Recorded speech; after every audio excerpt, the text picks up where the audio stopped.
Hello everyone, এই ভিডিওতে আমি স্মার্ট মানি কনসেপ্টের একটা স্ট্র্যাটেজি নিয়ে বলবো।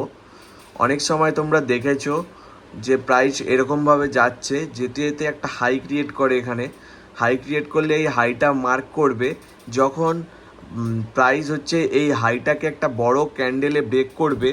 বলছি কি, previous high needs to be broken with a big candle, green candle দিয়ে ব্রেক করবে।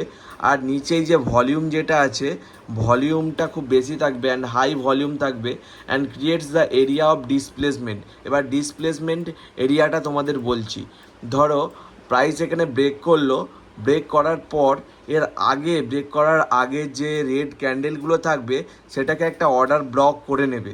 অর্ডার ব্লক করে নেওয়ার পর যখন প্রাইস ব্রেক করার পর প্রাইস আবার এই যে অর্ডার ব্লক এরিয়ার মধ্যে আসে, তখন আমরা এন্ট্রিটা নেব।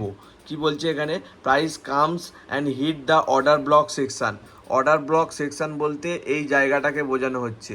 এই যে যেটা ব্রেক করলো একটা বড় ক্যান্ডেল দিয়ে হাইটাকে, তার আগে যে গ্রিন ক্যান্ডেলগুলো আছে, এই গ্রিন নয় রেড ক্যান্ডেলগুলো আছে, সেটাকে একটা অর্ডার ব্লক সেকশন করে নিতে হবে। এবার price comes and hit the order block section.